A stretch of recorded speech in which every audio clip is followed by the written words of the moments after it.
Hey, what's going on, everybody? Behind the Zines, number 14. All done. Just got it back from the printer. There's my big box of them. I already went through one box and sent out a bunch, and I sent it away. And I already went over this last time. I sent it away and got it printed and got it back today, so I'm very happy. I usually talk fast and try to make a really fast video because I think people don't really want to watch long videos. But zine nerds watching a zine video, it's okay maybe to make a longer video. So I'm going to go through and tell you what all is in this. First of all, the cover by Anna Selheim, who does zines out in Baltimore, and she's an artist and does comics and comic books. So she did my cover, which I really love. I love getting other people to do covers because they come up with things, and like I'm not really an artist, but also like I never would have thought of that. You know what I mean? So it's cool to see how other people's minds work. It's the same. It's $3, by the way. 40 pages long, same as always. Black and white.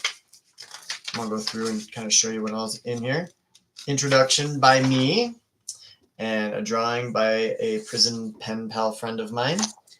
Article by Ken Bassert, who does the Ken Chronicles. He wrote a 2-page article kind of about inspiration and doing zine stuff.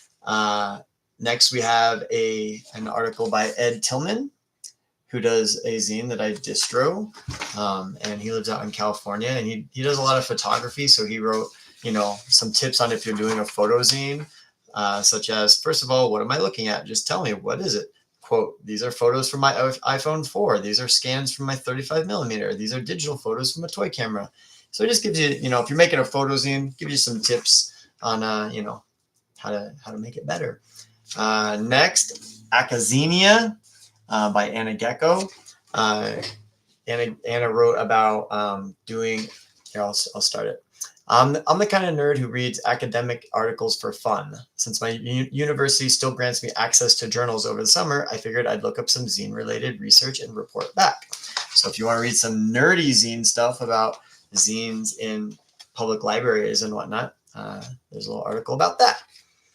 Next, Making Zines on the Cheap by Heather Anderkatz. Heather lives in Kansas City and does drawings and zines and a zine about mushrooms, and she's really into mushrooms. Actually, she talks about mushrooms sometimes she does an e-newsletter once a month or so, but she just wrote about how to make zines more cheaply, more cost effectively. Then I wrote a piece called Setting Your Price, which is some tips on, I thought those would kind of flow together, how to make cheap zines and then how to decide how much to charge for your cheap zines. I talk about how much effort you put into it, how much it costs you, how unique it is, where you're selling it.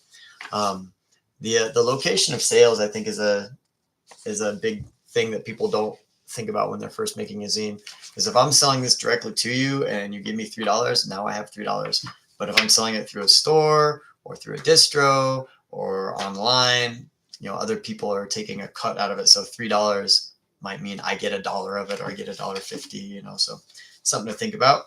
Todd Taylor from Razor Cake wrote an article about being a Luddite, being someone who is, where's the quote I like?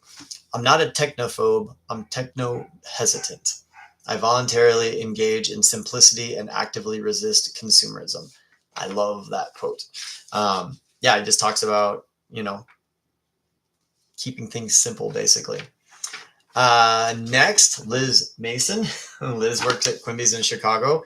Liz has already ordered copies of this for Quimby. So if you live in Chicago, probably by next week, you'll be able to go pick up a copy. Liz has a tattoo of a stapler and wrote about what it was like to get a tattoo of a stapler and then to be approached by a stapler company saying, hey, nice tattoo. Do you want some free staplers? And to go along with that, Anna Jo Beck did some drawings of some staplers, a whole bunch of different types of staplers. I always have to try to find people to do drawings and photos because I tend to be very text heavy. So I know not everyone wants to just read lines of text like it's a freaking novel. So I like to find people to do me little drawings, and Anna did some stapler drawings. How to Earn Your 60%. That's an article by Burf Quimby, aka Steve, that works at Quimby's in New York. That's his secret alias. Don't tell anybody. He's also going to be carrying this pretty soon. But he wrote about just sort of what I was talking about earlier. If you're selling your zine through a store, they're going to give you some. You get a percentage, they get a percentage, and he talks about just sort of the store side of it, because I think a lot of us understand the zine maker side of it, but we don't understand what it's like to be the store that's trying to keep track of consignment records, keep track of how much money you owe, hundreds of random people. So it's kind of cool to hear that side of it. And there's also, he listed some different stores that sell zines, some real life brick and mortar stores around the country. The next article is by Scotty Leonard, who is a new zine friend of mine here in Albuquerque, someone I actually met in real life, and we had coffee together.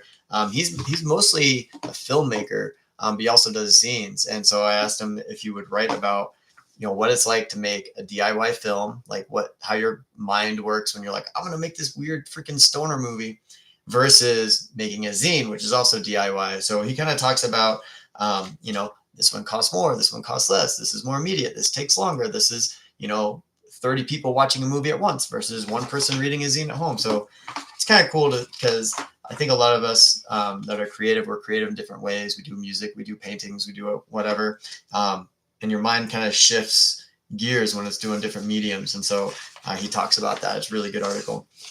Danny Noonan, who does Clock Tower 9 up in, is he in Portland or Seattle?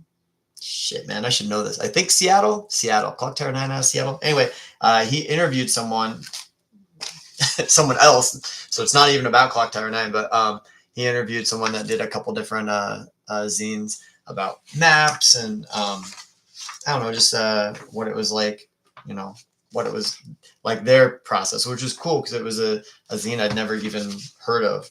But the person would go around, and when she travels, she makes her own little hand-drawn maps, and then made a zine of those maps, kind of talking about the places she visited. So I'm gonna have to get a copy of that, but I wanted to get this one done first because I want to see if she'll trade. Joshua James Amberson, who does Antiquated Future, which is out of Portland, wrote an article for me, The Ever-Evolving World of Zines. Josh is in a really unique position because he's been in the zine scene for a while now, but also running Antiquated, he sells lots of zines. And so he kind of sees trends come and go. And the one in specific that he talks about in this article is one-off zines versus series. So, for example, Behind the Zines is a series. This is number 14. Every 6 months, there's a new one. And with personal zines, which I do, Proof I Exist, I've been doing that for almost like 20 years now, number 30, number 31, those types of zines versus here's a zine about unicorns. Here's a zine about cats. Here's a zine about movies. Like a lot of people make just one, which I do that too, actually. I made a zine about Ukraine and stuff. So talking about the trends of people doing a series that lasts a long time, and you kind of, excuse me, you kind of see different themes build up throughout the series of the zines versus making one zine about one topic, which he says there's a lot more of that now than there was 10 years ago. So kind of a cool article, just talking about the ebbs and flows of zine culture. A bunch of zine reviews by Aaron War. So just two different zine reviews that they wrote me, which I really appreciate. Again, a couple of zines that I've never read, so it's nice to get insight of new zines that I've never heard of.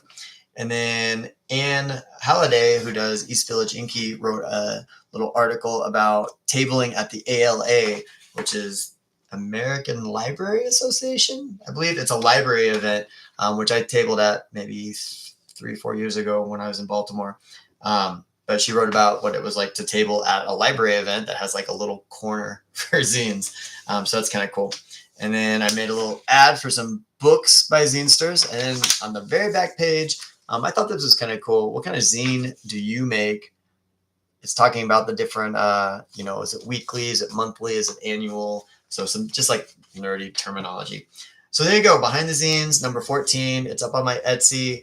People that have a subscription, I'm mailing it out today.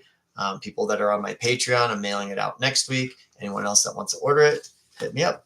Hope everyone's doing good. I'll talk to you later. Bye.